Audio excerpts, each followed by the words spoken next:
I've had many leading experts on this show, including Matthew Walker, and they've all said the same thing about sleep. They've said it's the biggest positive investment you can make in your own performance. You can have the best strategy in the world, but if you're consistently tired, poor decision-making will follow and eventually cause other things to fail in your life. So if you're looking to optimize your recovery, you should start looking at what you're sleeping on. Our sponsor, Helix, makes high-quality mattresses tailored to your body. It doesn't matter if you run hot, sleep on your side, or need something firm. Helix has a mattress for you. And I asked them recently to send one to a member of my team, and Juan received it. And we travel a lot, so when he's home, quality sleep really matters. And he told me he's getting the best sleep of his life.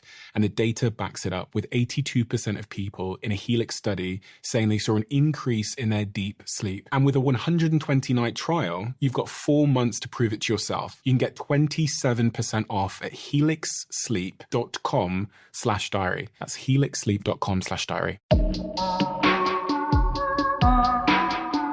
Ella tells her fascinating story about how a debilitating illness during university and a subsequent mental health battle led to her creating a blog in 2012 that not only launched her career, but potentially saved her life. Since then, she's launched some record-breaking books, products into supermarkets and shops across the UK. She's built an amazing personal brand and opened up several delis across London. I can't wait to share her story with you. She gives some incredible advice which has honestly changed my perspective forever. Ladies and gentlemen, this is Deliciously Ella. Thank you so much for joining me. My pleasure. My team are all tremendously big fans of yours. We run a big food community, so the girls and guys in the office have been insisting that I sit down with you for some time now. So super, thank you for honoured. having me. And I know how busy you are, because you've got a book coming out soon. You're writing a book? Or? Yeah, I'm finishing a book at the moment, but yeah, we've got about 100 projects going on at the moment, so it is a bit manic, but it's good. It's craziness. Yeah. What I want to do, because I always want to avoid asking the same sort of interview questions you're probably used to. Okay. And your story is out there. Yeah. And it's a tremendous story at that, how you've managed to build this tremendously big brand around yourself, but that's become much more than yourself. I want to give you a little bit of a challenge, and this is a challenge that I give virtually all of the guests that I speak to. Okay, I'm a bit nervous. I want to give you 30 seconds to try and explain your life story. And this is something that someone once did to me, and I found it really, really hard. But it was useful in hindsight because it helped me just hit the key milestones and things that are, in my mind, in retrospect, really important. Okay. So, are you up for it? Yeah. Okay, yeah, cool. I've got my timer here. Okay. So, 3, 2, 1, go. Okay, I think the backstory is not super interesting. One of 4 kids, and I was always the unambitious one, the one that no one ever really saw doing many things. And I always really played up to that.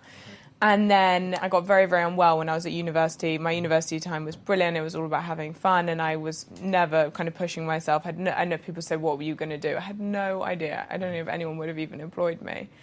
And I got very unwell, and I spent a while in the hospital, and I hit a real rock bottom about a year later. I really struggled with my mental health as well as my physical health.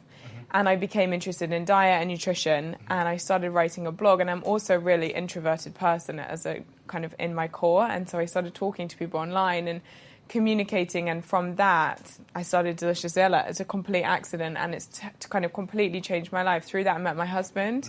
We got married, we got dogs, started a business together, all within 12 months. And that's been the kind of real core of my life and when things started happening. Okay. Perfect. How am I doing my timing? You smashed it. 29.9 seconds. Okay, well, I feel like there's 100 other things I could have fit in, but that's good. I'm happy about that. That was so good.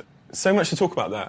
One of the things that I picked up from learning more about your journey was your own perception that much of it was... the word I think you used was luck and timing. Yes. And this is something that I've heard a lot from speaking to successful people, and it often breeds a bit of like imposter syndrome almost, because they look back and think, well, if I wasn't there at the right time doing that thing, then I wouldn't be here now. Do you have imposter syndrome? Yes, 100%. And it's been interesting. I feel like there have been a few kind of key moments where it's been really, really strong. Mm-hmm. You know, to begin with, not at all. I was just sharing what I was doing. People were tapping into it, and it felt very small, community-led. And then when my first book came out, that was when things really exploded. And suddenly... How many copies did you sell? We've sold, in the UK, I think, over 400,000 now. That's ridiculous. It was the best-selling debut cookbook ever. We've done over 1 million worldwide, 22 languages. I mean, it's absolutely nuts. I spent 8 weeks #1 on Amazon. And I was really young, had no idea what I was doing, and suddenly I was kind of catapulted into this world, and you were on the front page of the newspaper and in magazines, and everyone started talking about you rather than to you, which is a very strange thing to get used to, and it wasn't something that I was looking for in my life either.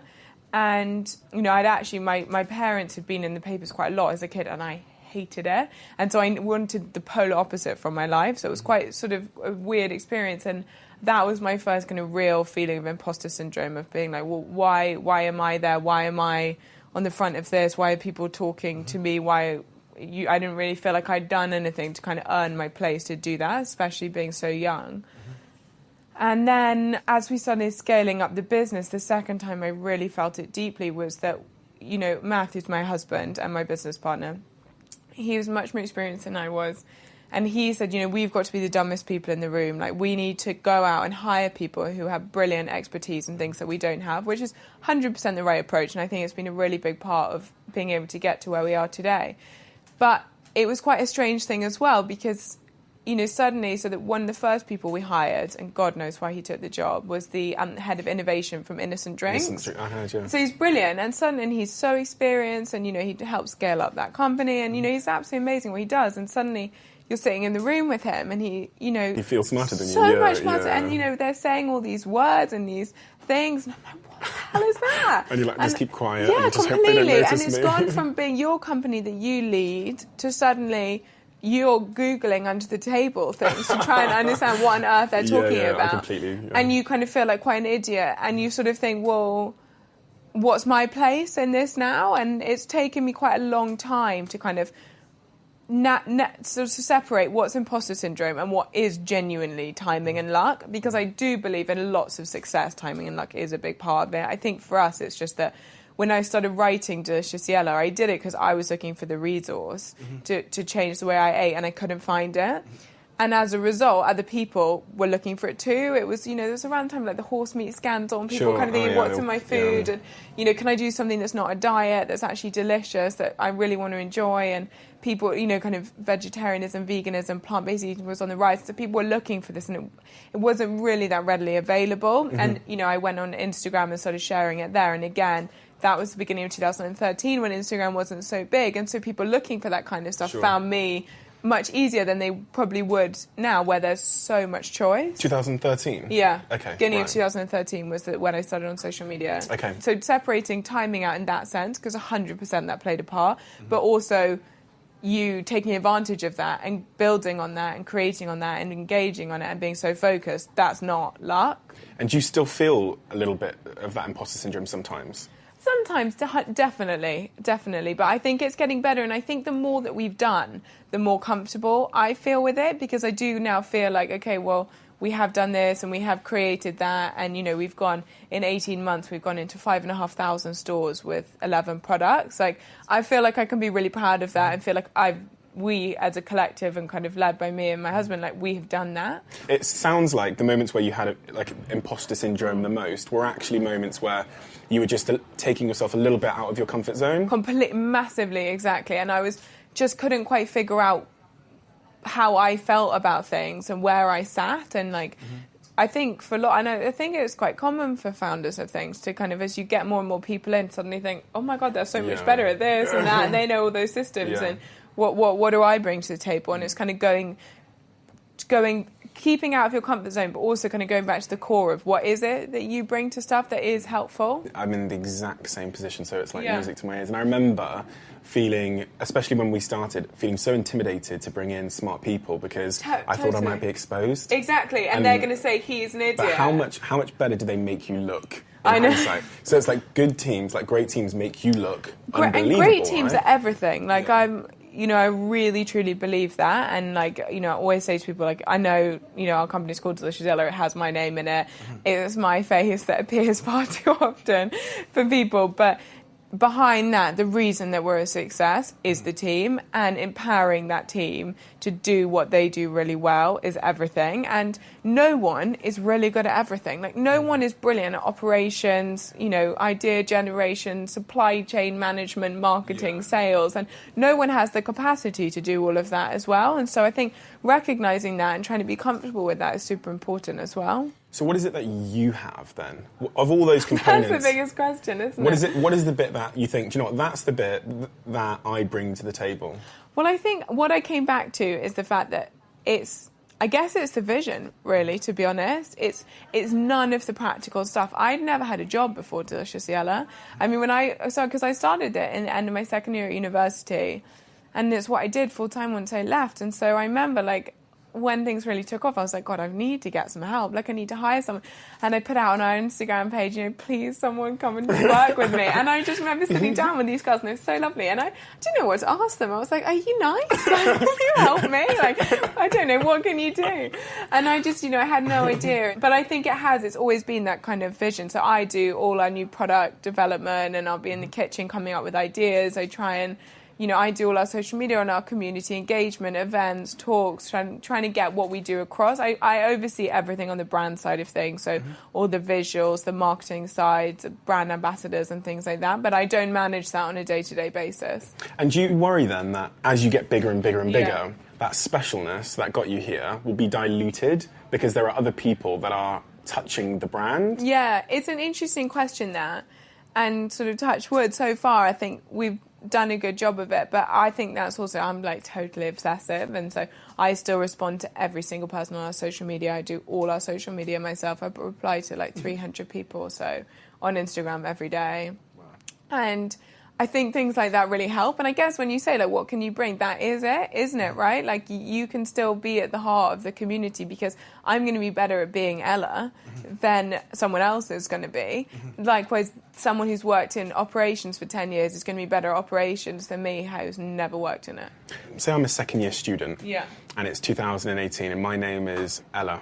Okay. And I don't have the millions of followers. Yeah. Starting today, if you were me, what would you do to build a big personal brand around a point of interest, whatever that might be? I mean, I do think social media is phenomenal for it. I mean, I think our generation is so lucky. I mean, up until a month ago, we had no one on our marketing team. We had no social media, anything. I still did all of that. We hired a head of marketing a month ago, which was a brilliant thing now. But up until that point, all of our marketing, all our communication was direct to our audience, and it's like fully, I see us as a community, not a brand, and that has been a completely free way of doing something. And, we see our sales and shops, and we're outselling people who are spending millions on their marketing, and I do think that real deep engagement with people is really, really interesting. And How do you do that?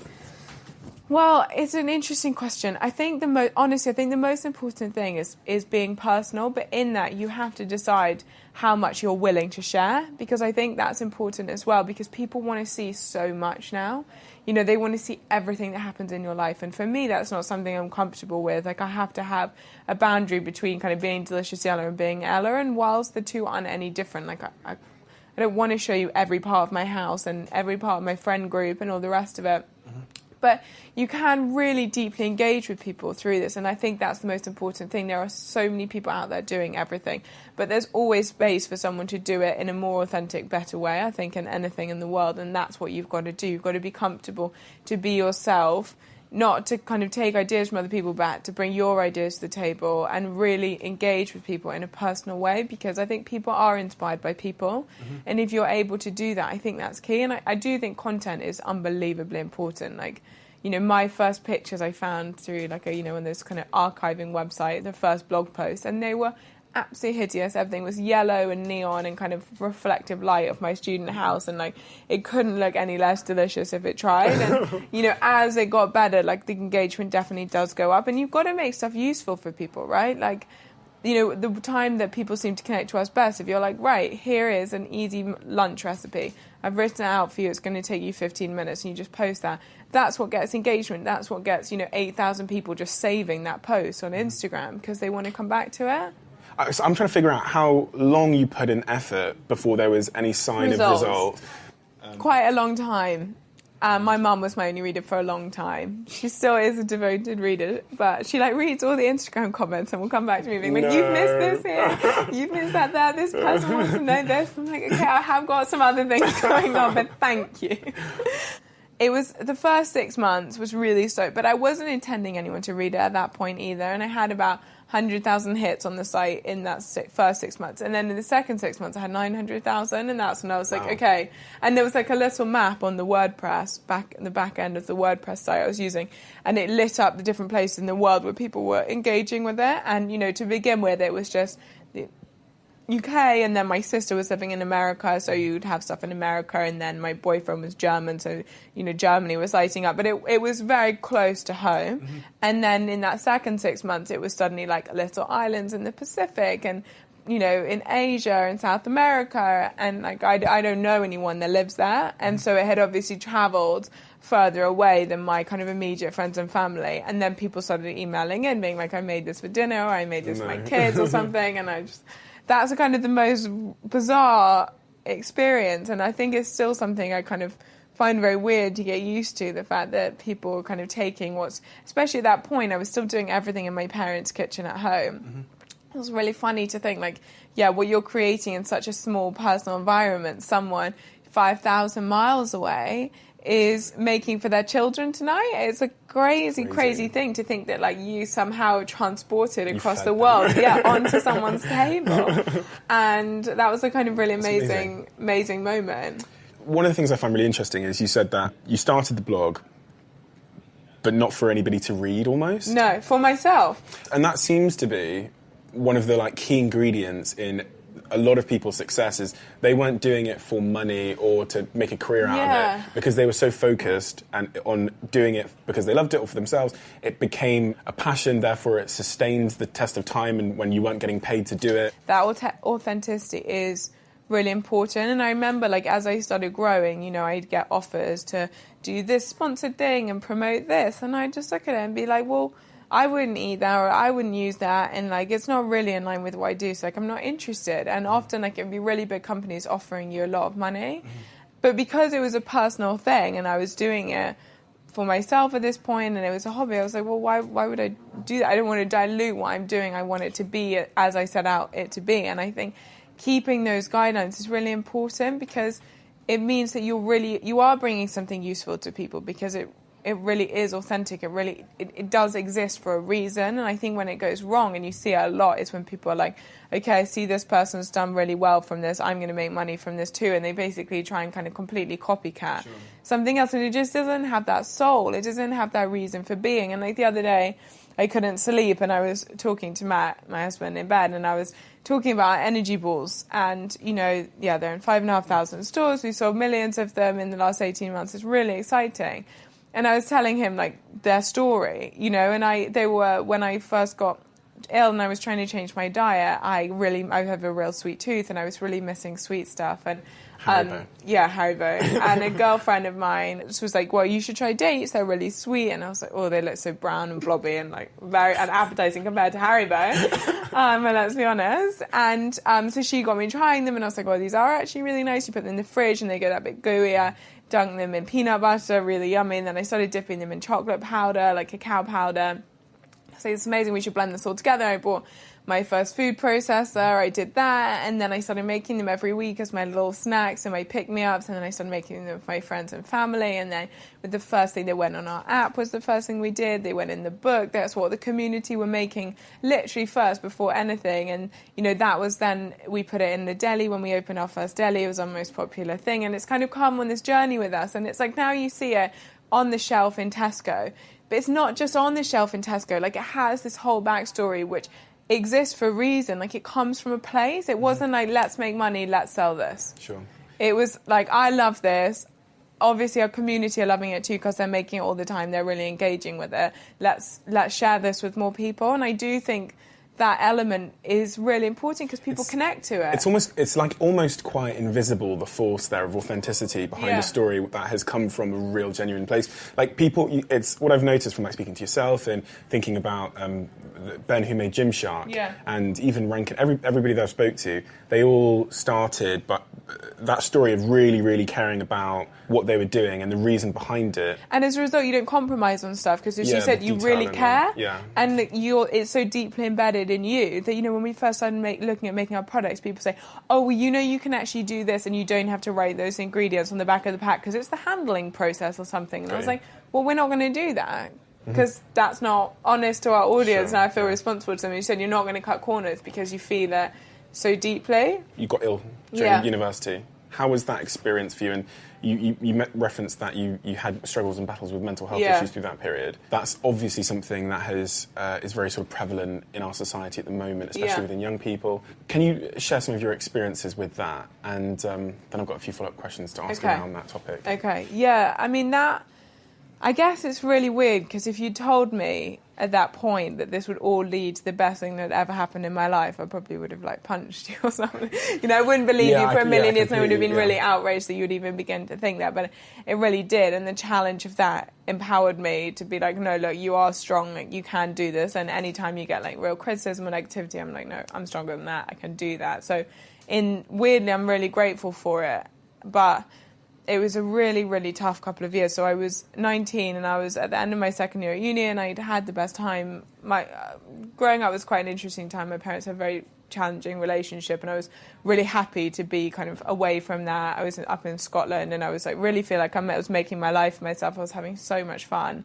And then suddenly, kind of out of nowhere, in the summer of my second year, I got very unwell with something that affected my autonomic nervous system. And I was kind of fine with it to start with. I was like, well, they'll figure out what it is. They'll give me drugs. I'll take them. I'll be fine.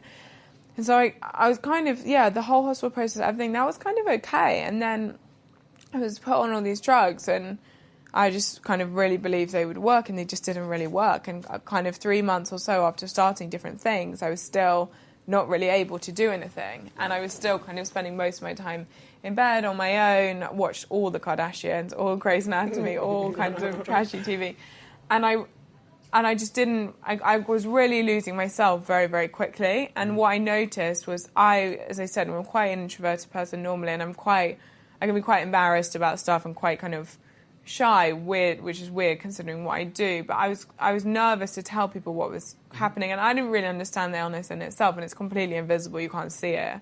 No kind of massive obvious symptoms of it in that sense. And I told a couple of friends, and the response wasn't great. In retrospect, it probably wasn't delivered great by me, but I just felt this real sense of isolation from everyone around me, and a real lack of connection. Everyone else was really, really worried about who snogged who last night, who did this with who, how drunk they were, all the rest of it. Normal student concerns and thought patterns. And then I was there being like, I don't know if my body's strong enough today to walk down the street and back.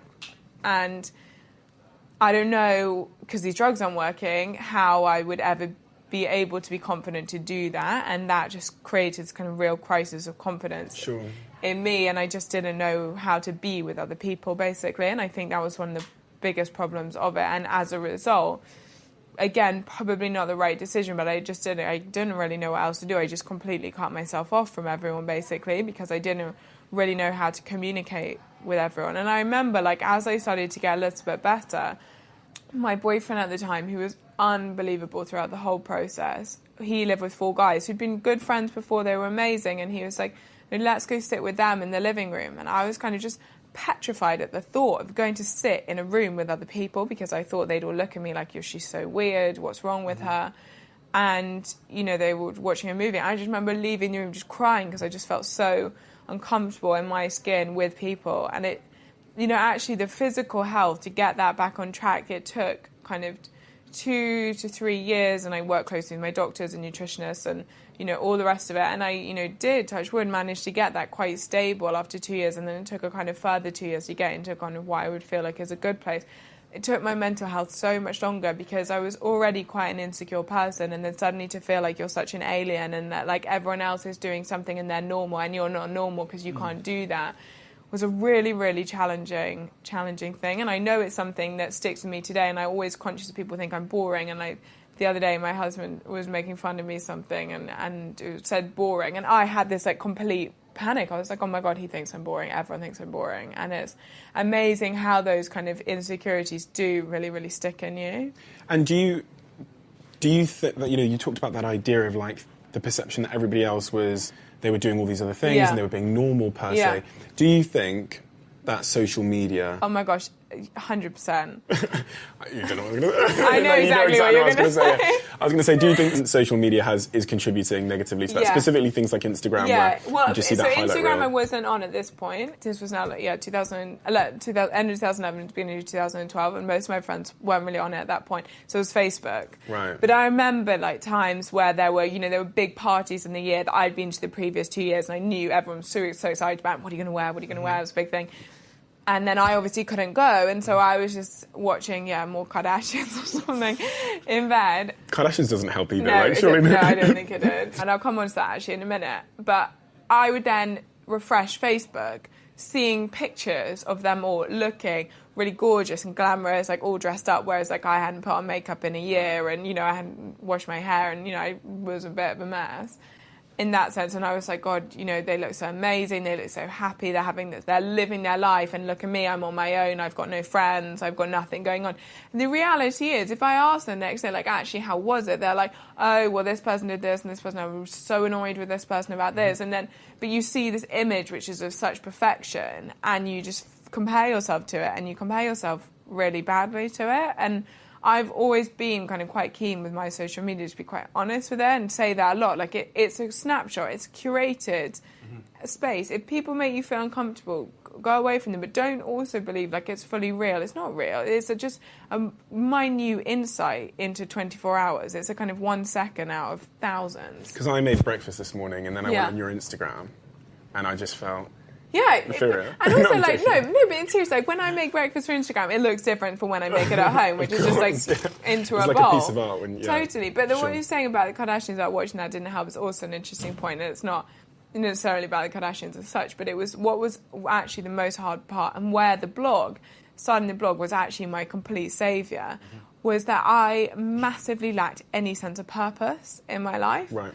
And that was, I think, one of the biggest contributors to feeling really low, because I was so lost. My kind of sense of identity and who I was had changed overnight, and I just was so confused about my being. And it was really interesting, because when I started the blog, in the grand spectrum of things, trying a recipe, taking a picture, putting it online, it's, for 24 hours in a day, it's not kind of a whole lot.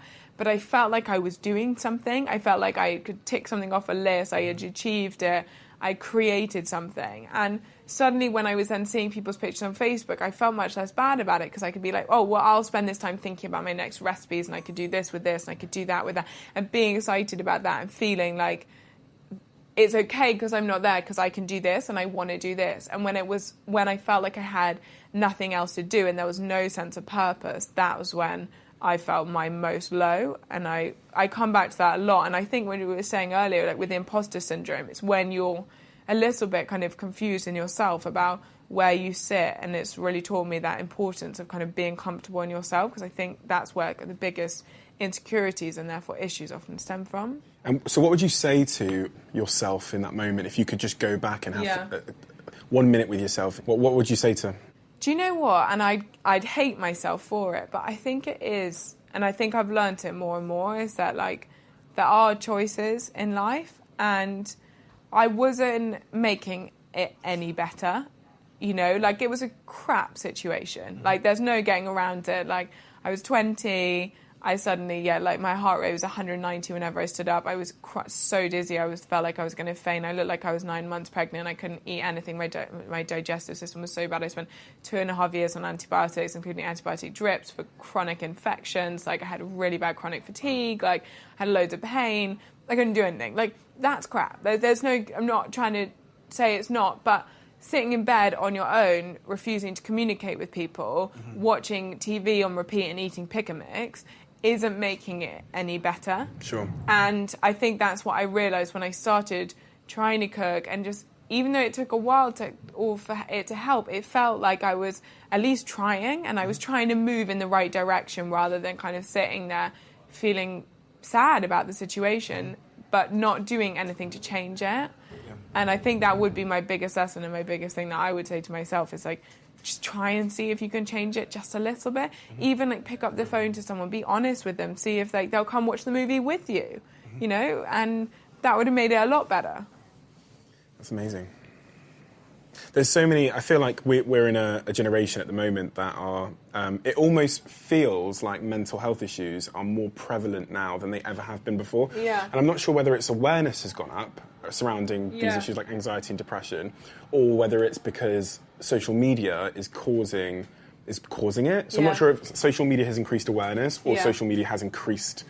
I feel like it's a combination of the two, to be honest. I think the thing with social media is I genuinely think it's amazing in terms of inspiration, ideas. You can watch things like this. You can connect with friends really easily. You can, like my siblings all used to live in different places in the world. And like I could see what my sister was doing in America, my brother in Switzerland. And like that was really cool. And I love that. But at the same time, like I do think you have to be conscious about the way that you use it. And like if you are feeling down on yourself, don't go look at Victoria's Secret models or things like that. Like it doesn't make you feel better. We do have constant access to things like that. And so we do have constant tools for comparison. And I think it's human nature to compare yourself. But like, if you're sitting next to someone, you can compare yourself to them, but you do know them. So you know that like no human being is totally perfect. And so they're brilliant at that, but they're not as good as that. And that's okay. So we all have our strengths and weaknesses and we can all be in this together. But as soon as you start seeing a complete stranger and you see this snapshot and this highlight reel, you think, oh my God, they're perfect. I'm so rubbish in comparison. I think that's what I feel like we need to be more honest about using it as a tool for ideas. If you want to redo your bathroom, you can find more pictures of bathrooms than you could ever find before, and that's really cool. You can get ideas about ways you can do it. But if you're not feeling good about yourself, looking at things that other people are doing or having that you don't have, it's not going to make you feel better. So I think we just have to, it's like conscious consumerism, isn't it? It's just conscious kind of viewing and being aware of what's good for us and what's not. So you've done so much now. When I was reading through your bio, I was like, how in such a short space of time has this all happened? Such a psycho. I'm going to ask you two questions, and they're both kind of polar opposite. What do you worry about, and what are you most excited about when you think about the future? And this doesn't necessarily need to be within business. It can be, I feel like my whole life is business. I guess I think worry about in terms of business, and that's probably my biggest insecurity sometimes, is like, and you'll know this, and lots of people feel the same. It's like, I think when you start something and you want it to be big and you're ambitious with it, the reality is you can't do that and do everything else. I met someone recently and it was really interesting, and she started talking about how in life you don't, it's not about making sacrifices, but it is about making choices. And you can't run a business with 60 people and, scale it that quickly and have the most active social life. It just isn't really possible. And I think being conscious about that, but at the same time, I think my worry is like you're putting so much into that. Are you missing out on doing this and that and the next thing, and experiences in life? We cancelled 5 trips in 18 months because like work happens and you've got to be there, and you've taken that responsibility on. We're responsible for making sure these people are able to be paid at every month and that they can look after their families and they can progress with their careers. And I feel that responsibility really deeply. And so I think I worry about that sometimes, that work's become such a big part of my life that I just want to make sure at some point the tipping point comes back. But that being said, kind of in your second question, it's what I'm most excited about right now. Like, so rare in life to have such an exciting opportunity ahead of you, and like you see it, and there's just so many things we can do with creating the right things at the right time. It's what people are looking for. More and more people are interested in it, and it's just phenomenally exciting. And I think, especially for someone that never had like massive hopes for themselves and like in terms of what I could achieve, and suddenly seeing what you can achieve in front of you and like working towards that it's about the most exciting thing ever. And like our team's phenomenal, and getting to work with them and learn from them, it's unbelievable. And you say we there, that's yourself and your husband. Yeah. As you know, I've got some questions for you about that. So basically, a lot of people will know that have watched me speak to various guests on the show, because I tend to try and figure out this issue within myself. Yeah. You work with your partner. Yeah. I, at one point, worked very, very closely with my girlfriend, and it didn't work out for various reasons. I think the reasons why it didn't work out is because I'm really bad at compromise. Yeah. I'm a little bit too obsessed with working. Yeah. Like that balance is really ugly for me. Like Saturdays and Sundays, I'm in the office and I want to be, and I've often found it hard to relate to them. And also, in the context of a working environment where there's, pressures and there's a lot of things to do, I would often forget the fact that there was that romantic element as well. How has it been for you, and how have you made it work so well? Completely relate to all of that. I think dividing, like, as you say, kind of like a romantic time and work is, I think, nigh on impossible. But I think the reason why it has worked is because we're so different. We have very similar goals and ambitions, which I think is really important. But what we do and where our strengths lie, there's almost no overlap at all. Like he's the best people person I've ever met. He has the patience and emotional intelligence like I've never come across before. So he's amazing with our team. He's really motivating. He really looks after them. He makes sure everyone's, on the career trajectory they want to be on, that they're listened to, they're supported, knows how to deal with everyone individually. And he loves doing that. I hate people management. I'm not that good at it. I'm like, want to do this and this and this and this, and I'm like running around, and so I'm not that calm in that sense. I'm much more energetic, and he's absolutely amazing with that. He's got the most steady, clear head. He's brilliant at making difficult decisions and leading people through that. He loves an Excel spreadsheet. I don't even have Excel on my computer. So he can, he loves getting deep into the numbers and doing the cash flow and the projections and the forecasting, and that's my worst nightmare. And he's really good at it, and that was his experience before Delicious Yellow. He'd worked in finance and in business development. And so he really enjoys that. I really enjoy being creative, and I love that I can now be fully and solely creative and trust him, along with our head of finance, head of operations, head of sales, etc., to do that more practical day-to-day part. I'm not involved to that extent in the day-to-day running of the operations of our business, not at all. And so I get to do what I think I can help with and what I really enjoy, which is all the creative side of things. And how do you work with your partner and not just want to sometimes rip their head off? Yeah, that happens 100%. Every now and again, and we always said, if we have big decisions to make, we have to make it together. And that's challenging. It's an inevitable thing though, right? So totally, and also because the way you are at home, you have a really honest dialogue, and suddenly you're in the office and you're like, you're an idiot, and then you're like, you can't say that. Do you ever have those arguments in front of people? No. Okay, so good. we made a complete pact, we'll be completely united. And we don't have debates and discussions, say, I really like that blue, and I'm like, I don't know about that blue, I like that blue. Right. But if it's a big decision, we'll talk about it on our own, and then bring united front to a meeting, because I think I'm always conscious that for people it must be weird in some capacity working with a husband and wife team, and so I wouldn't want to make anybody else feel uncomfortable by us bringing it into the meeting room. Okay, good, cool. That answers a few of my questions. So my last question for you then, dinner party, and I ask everybody this question. There's 6 seats at the table. I've been invited because it's... Of course. my game. You're there as well. So there's 4 other seats. You can invite anybody, dead or alive. Yeah. I would like to know who you would invite and what they're going to eat. Okay. They'll have one main meal, so Okay. don't need to worry about starters and desserts and things. Okay, but that's helpful. Cool.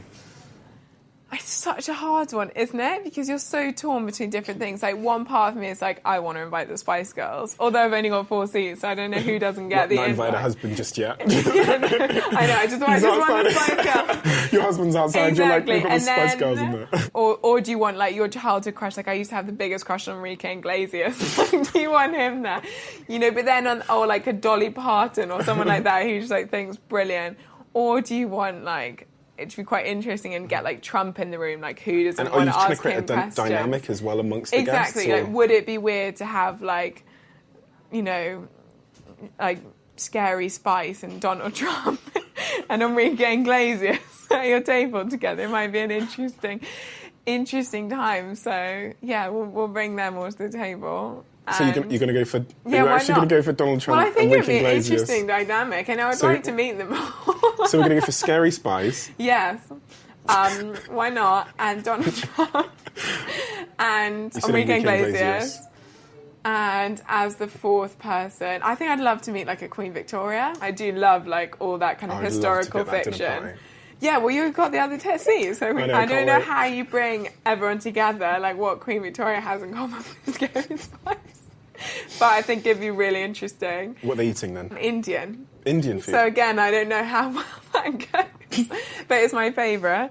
I love Indian food. They do amazing vegetarian food, so and I love that you get little bits of different things.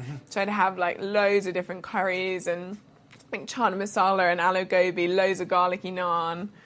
Amazing. And I think it'd be very interesting. We'd have to film it, obviously. Of course. I'm so excited. I can't wait. Thank you so much for your time today. I know how busy you Thank are. you. You're an incredibly inspiring person, and you're like a ray of sunshine to be around as well. Oh, so, thank you. You'll be linked everywhere, and you'll be on our lovely community as well. So thank you so much. No, and thank you. I can't wait to watch your journey unfold as it continues. Thank you so much. Oh, Thanks. my pleasure. So nice to meet you, and thank you for so much everything. fun.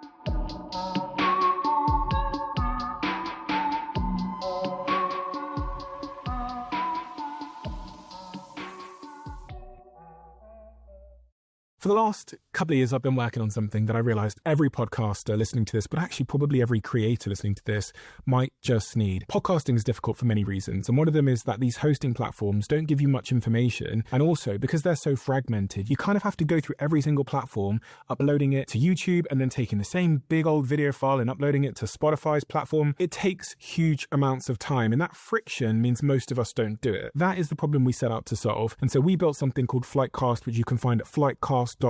And today, Flightcast is also one of our show sponsors. And some of the world's biggest podcasters are now using our platform to run their shows because it gives you an edge. It saves you time. It gives you analytics most people won't typically get. It allows you to use AI to be more informed on your show, and it has growth tools that other hosting platforms don't have. So podcasters that are using Flightcast have this unfair advantage. So go to flightcast.com/DOAC now.